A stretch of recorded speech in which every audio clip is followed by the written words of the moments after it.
इस वीडियो में खबरों से रिलेटेड कुछ सीन्स हटाकर दोबारा अपलोड किया गया है क्योंकि वायलेंट बताकर SD24 से इसे रिमूव कर दिया गया था। हमारे चैनल पर खतरे के बादल मंडरा रहे हैं, इसलिए इस चैनल को सब्सक्राइब कीजिए ताकि आपसे जुड़े रहने में आसानी हो। इजराइल में सिविल वॉर, आपस में लड़कर मरेंगे जायोनी, बेकाबू भीड़। ईरान पर एक और हमला, 3 सुरक्षाकर्मी हलाक, चारों तरफ से निंदाओं की बौछार। ब्रिटेन लेगा इजराइल के खिलाफ बड़ा एक्शन, नेतन्याहू की मुश्किलें बढ़ी। गजा में अनाज पर रोक, भूख से मचा हाहाकार, नेतन्याहू की सबसे घिनौनी हरकत।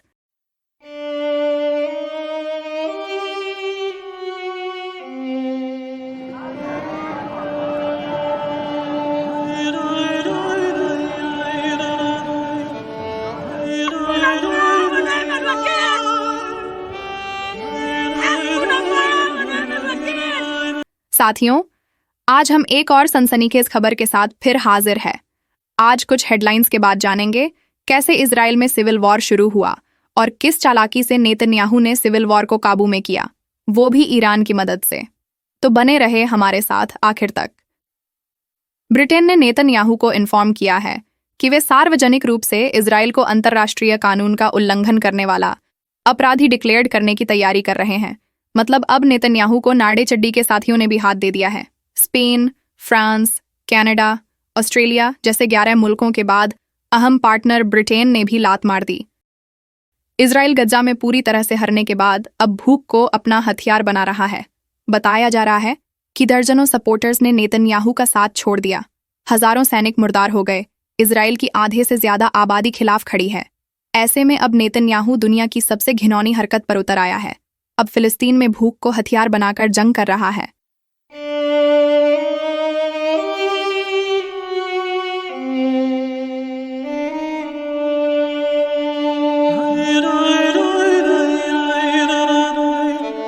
खाना बांटने वाले सभी विदेशी संयुक्त राष्ट्र कर्मियों को मारने के बाद अब वे जहाजों को भी रोक रहे हैं। वर्ल्ड सेंट्रल किचन सहित मानवीय सहायता संगठनों ने गाजा जाने वाले सहायता जहाजों को साइप्रस वापस भेज दिया है।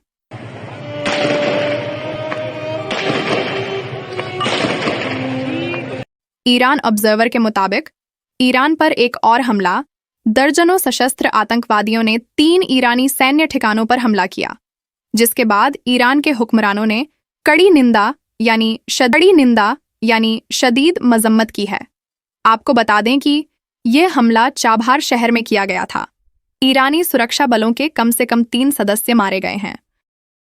SD24 न्यूज़ को सपोर्ट करने के लिए जनाब Mohammad Irshad, Mohammad Saleem, MRZ silk house, Razi Ahmad, Anwar Hussain, बहन शिफा परवीन, फरजाना शफी, इस्माइल खान समेत उन तमाम मान्यवरों का शुक्रिया जिन्होंने छोटे बड़े अमाउंट से सपोर्ट किया और हमेशा करते रहते हैं।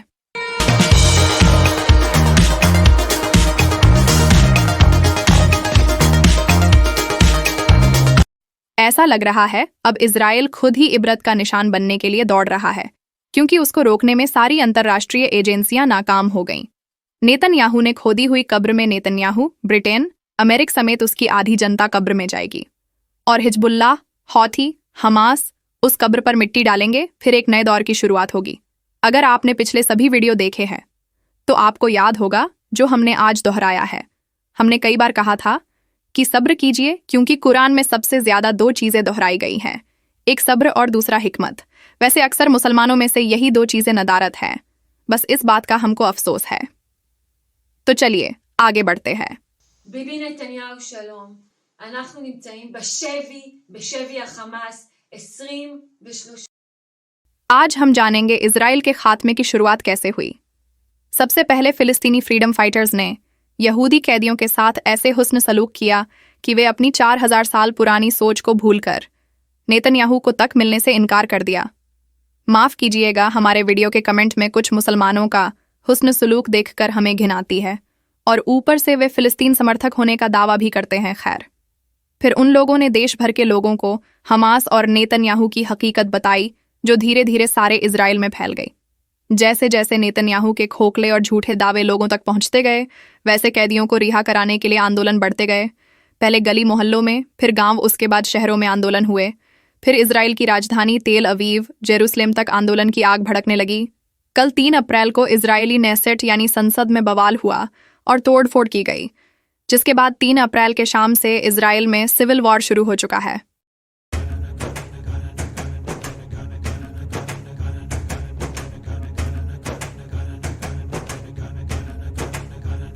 आपको बता दें कि फिलिस्तीन में कत्लेआम का समर्थन करने वाले सिर्फ जायोनी और नेतन्याहू के भक्त ही है।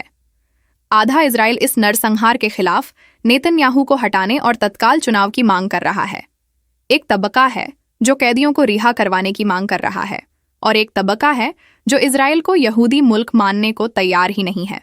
अब इस तरह से चुल्लू भर पानी में डुबोने के बाद ना दिखाई देने वाला गैरकानूनी मुल्क इजराइल 3 गुटों में बंट गया है, और अब ये 3 गुट आपस में सर फुटअव्वल कर रहे हैं, एक दूसरे के खून के प्यासे हो गए हैं। अब ये आपस में लड़कर मरेंगे।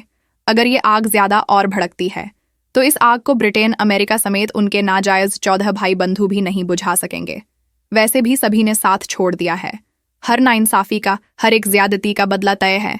कुछ ज्यादतियां ज्यादा दिनों तक चलती है, कुछ उससे कम, तो कुछ ज्यादतियां पल भर में खत्म हो जाती है।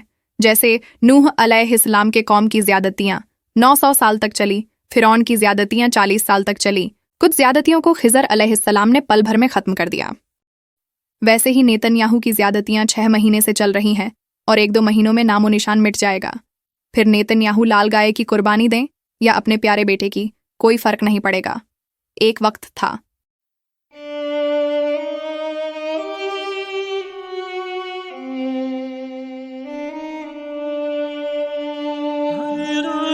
जब म्यांमार की आंग सान सू की फौज ने उसके एक इशारे पर हजारों मुसलमानों का खून बहाया, हजारों औरतों की आबरू लुटी।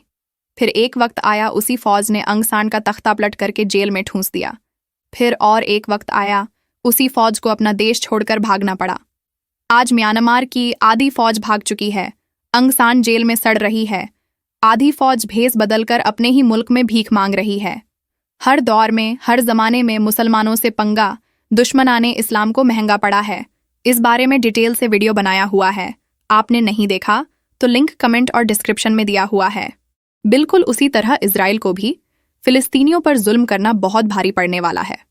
अरब या इस्लामी मुल्कों को गरियाने से कोई फायदा नहीं, बस गरियाने वालों के गुनाहों में इजाफा ही होगा, क्योंकि 70 माओं से ज्यादा मोहब्बत करने वाला रब उसी से काम लेता है जिसे वह पसंद करता है। कभी वो अबाबील से काम लेता है, कभी वो मूसा के रहते खिज्र अलैहिस्सलाम, कभी कंकरों तो कभी टिड्डियों से काम लेता है। लेकिन ज्यादातर मुसलमानों को लगता है कि इस्लामी मुल्कों के हुक्मरान ही सब कुछ है। जब भी मुसलमानों पर मुसीबत आती है तो मुंह उठाकर अरब मुल्कों की तरफ उम्मीद से देखने वालों की तादाद भी कम नहीं है। अफसोस, 3 अप्रैल शाम से इजराइल में सिविल वॉर शुरू हो चुका है। देश भर में लोग सड़कों पर उतरे हैं, भीड़ बेकाबू दिखाई दे रही है। इजरायली पुलिस नाकाम और बेबस नजर आ रही है। पिछले 2 महीनों में हद से ज्यादा प्रदर्शन और खतरे को भांपते हुए नेतन्याहू ने एक गेम खेलकर सिविल वॉर रोकने की नाकाम कोशिश की है। नेतन्याहू ने ईरान के दूतावास पर हमला किया और देश भर में अलर्ट जारी किया है कि ईरान कभी भी हमला कर सकता है। लेकिन नेतन्याहू बखूबी जानता है ईरान कभी हमला नहीं करेगा। जिस तरह से बाकी इस्लामी मुल्क खामोश है, उसी तरह ईरान भी खामोश रहेगा। हमेशा की तरह खबरें आ रही हैं कि ईरान ने हथियार निकाले हैं, ईरान ने हथियारों का टेस्ट किया, ईरान ने सेना को हुक्म दिया। कुछ दिन बाद ये खबरें गायब हो जाएंगी और ईरान अपने हथियार वापस अंडरग्राउंड सिटी में ले जाकर रख देगा। वही इजराइल के जगह पाकिस्तान होता तो अब तक जंग शुरू हो चुकी होती। जायोनी जब भी साजिश करते हैं, एक तीर में कई निशाने लगाते हैं।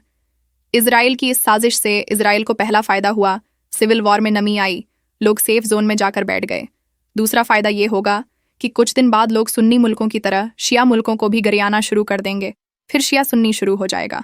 तो साथियों, ये आखिरी दौर है, फितनों से बचने में ही भलाई है, वरना हमारा भी वही हश्र होगा जो पिछली कौमों का हुआ, और रब्बे कायनात किसी और को अपने काम के लिए उठाएगा। तो मिलते हैं ऐसे ही इंफॉर्मेटिव नॉलेजेबल वीडियोस के साथ। तब तक के लिए फी अमानिल्लाह। आप देख रहे हैं social democratic news SD24। Ya Allah, Ya Rab, Amin,